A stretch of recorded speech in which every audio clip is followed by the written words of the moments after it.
ये महान यूनिवर्सिटी दफन रही जमीन के अंदर। जिस महाविहार में पढ़ने 16,000 किलोमीटर दूर से पैदल ट्रैवल करके ह्यूमन हिस्ट्री के ग्रेटेस्ट स्कॉलर एंड ट्रैवलर हुएंगसांग आए थे, उस यूनिवर्सिटी का नामो निशान कैसे मिट गया? क्या इसे बाहरी ताकत ने मिट्टी में मिलाया या खुद यहाँ पढ़ने वाले स्टूडेंट्स ने? इसमें मांस, मछली, मदिरा, काम और मुद्रा को बढ़ावा दिया जाता था। मन ही मन नालंदा यूनिवर्सिटी के प्रति उसका क्रोध बढ़ने लगा और अचानक एक दिन उसने नालंदा यूनिवर्सिटी पर हमला बोल दिया, जिसमें भारत का भविष्य जलकर राख हो गया। How Bakhtiar Khilji destroyed Nalanda.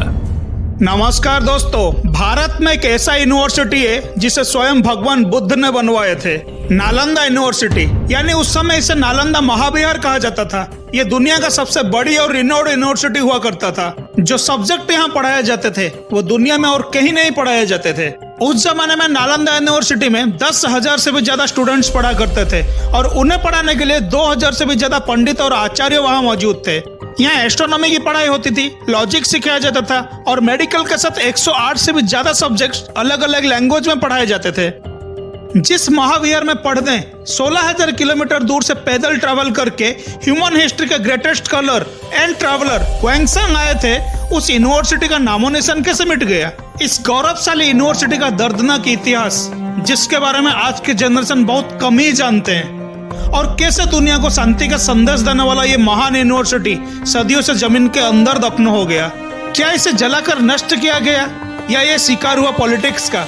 क्या इसे बाहरी ताकत ने मिट्टी में मिलाया या खुद यहाँ पढ़ने वाले स्टूडेंट्स ने? पढ़ाई का तरीका बदला तो क्या नालंदा का भविष्य भी अंधेरे में छा गया? कहते हैं जब कोई नहीं बोलता है ना, खामोशी बोलती है। तो आइए जानते हैं आज के इस वीडियो में कैसे नालंदा यूनिवर्सिटी का नामो निशान मिट गया। वीडियो में अंत तक बने रहिए और अगर आपको हमारे वीडियो से कोई नॉलेज मिलता है तो जल्दी से चैनल को सब्सक्राइब करें और नोटिफिकेशन को ऑन करें। चलिए वीडियो में आगे बढ़ते हैं।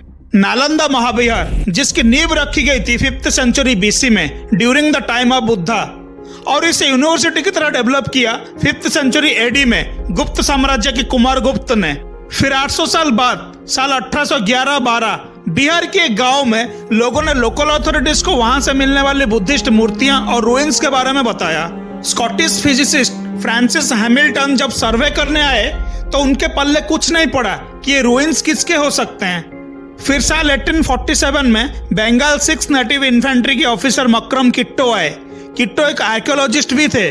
साइट देखते ही समझ गए थे ये रूइंस एक वर्ल्ड फेमस हेरिटेज की है जो सालों पहले मिट्टी में मिल गई थी।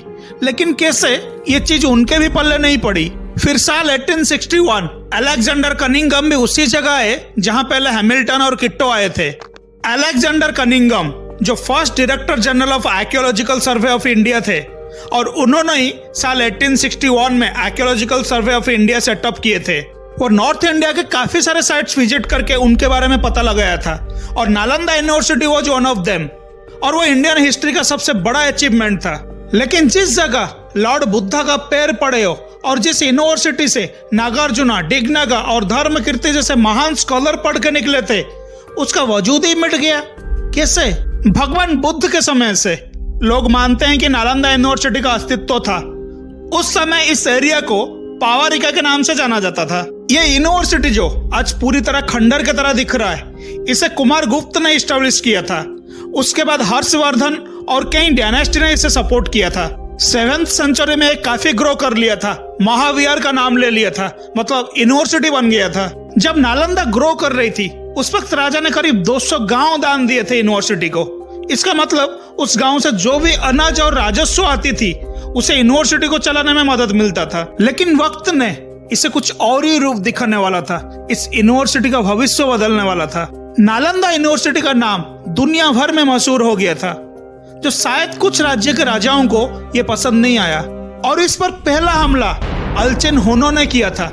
इसमें माहिरपुर का नाम आता है। हुनो के हमले ने इस यूनिवर्सिटी को एक बड़ा झटका दिया। लेकिन कहते हैं ज्ञान को तलवार से नहीं काटा जा सकता, इसलिए नालंदा भी ऐसे हमले के बावजूद सरवाइव कर गई थी। लेकिन इस यूनिवर्सिटी पर अब भी खतरे टले नहीं थे। 8th सेंचुरी के बाद नालंदा यूनिवर्सिटी को देखते हुए पाला डायनेस्टी के राजाओं ने और भी कई सारे यूनिवर्सिटी बनवाए, जैसे विक्रमशिला, सोमापुरा और ओदंतपुरी। और नालंदा जैसे उन्होंने भी मॉन्क्स को अपने इंस्टीट्यूट में इनवाइट किए। एक तरफ हमले हो रहे थे और दूसरी तरफ आसपास के इलाके में कॉम्पिटिटिव यूनिवर्सिटीज वजूद में आ रही थी, लेकिन नालंदा को कुछ और राजाओं का सपोर्ट मिल रहा था, तो इसलिए ये और भी कुछ समय के लिए ग्रो करती रही। मॉन्क सेमन होइली ने अपने एक बुक लाइफ ऑफ हुएंगसांग में नालंदा यूनिवर्सिटी के बड़ी बड़ी इमारतें का जिक्र किया है और कहते हैं 10,000 से भी ज्यादा स्टूडेंट्स यहाँ पर जो दुनिया भर से आते थे और उन्हें पढ़ाने के लिए 2,000 से भी ज्यादा आचार्य और पंडित होते थे। जरा इमेजिन करें 5th और 6th सेंचुरी, जहाँ कोई टेक्नोलॉजी नहीं था, ना तो कोई न्यूज़पेपर और ना ही इंटरनेट था, लेकिन फिर भी नालंदा पूरे वर्ल्ड में फेमस था। How imaging. इस बात को समझने के लिए नालंदा की ज्योग्राफी को समझना पड़ेगा और इस बात की क्रेडिट सिल्क रोड को जाती है।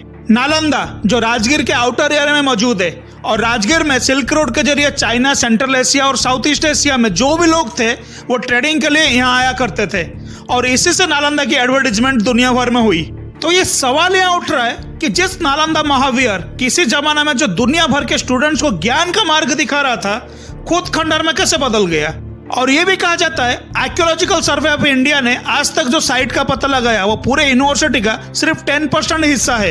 एक चाइनीज ट्रैवलर मुनिश्री, उनके हिसाब से नालंदा यूनिवर्सिटी करीब 48 ली एरिया में फैला हुआ है। 1 ली जो लगभग 500 मीटर के आसपास होता है।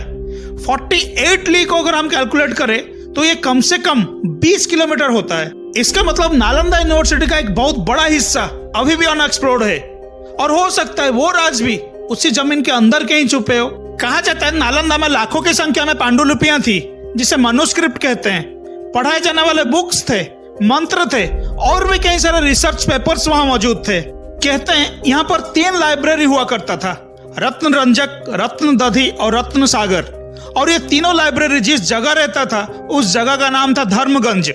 और उन लाइब्रेरी में लाखों की संख्या में स्क्रिप्ट होती थी। नालंदा यूनिवर्सिटी में कई सारे मोनेस्ट्रीज थे जहां स्टूडेंट्स ओपन एरिया में पढ़ाई करते थे और मोनेस्ट्री के चारों तरफ उनके रहने के लिए बनाए हुए थे। स्टूडेंट्स अपने लिए चूल्हे में खाना बनाया करते थे और अपने अपने मोनेस्ट्री का ध्यान भी रखते थे। जिस यूनिवर्सिटी ने सदियों तक अपनी नॉलेज पूरी दुनिया में फैलाया, आखिर उसके साथ ऐसा क्या हुआ जिसने उसे जमीन के अंदर गहराइयों में ढकल दिया।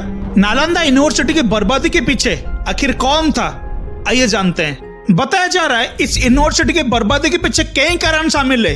सबसे पहले इसमें दूसरे संप्रदाय के लोग थेरवाद और माहियान का इंटरफेरेंस होना और उनके द्वारा तंत्र विद्या का प्रयोग और 5 मकार को ग्रहण करना शुरू हुआ, जिसमें मांस, मछली, मदिरा, काम और मुद्रा को बढ़ावा दिया जाता था, जिसके कारण नालंदा को लेकर लोगों के परसेप्शन बदलना शुरू हो गया कि कैसे साधु संत लोग मांस, मछली का सेवन और ये सब कर रहे हैं। और इसकी वजह से वहां के आचार्य और मॉन्क्स के बीच आपस में मतभेद शुरू हो गया और शायद यही वजह था जिसके कारण वहां के आसपास के रहने वाले लोग और राजाओं ने इस महाविहार को सपोर्ट करना बंद कर दिया। जब राजाओं ने इस महाविहार को ध्यान देना बंद कर दिए, तब आक्रमणकारियों के हमले बढ़ना शुरू हो गया और उसमें से सबसे बड़ा हमला था बख्तियार खिलजी का, जिसके हमले के बाद नालंदा कभी उभर ही नहीं पाया।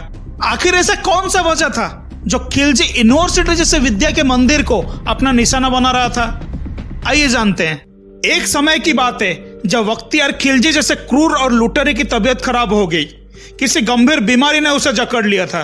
उस समय नालंदा में पढ़ने वाला एक स्टूडेंट खिलजी के राज्य में जा पहुंचा और उसके काफी कोशिश के बाद बख्तियार खिलजी उससे मिले और उसने नालंदा में मेडिसिन डिपार्टमेंट का हेड पंडित राहुल श्री भद्री जी के बारे में बताया, जो खिलजी को ठीक कर सकता था।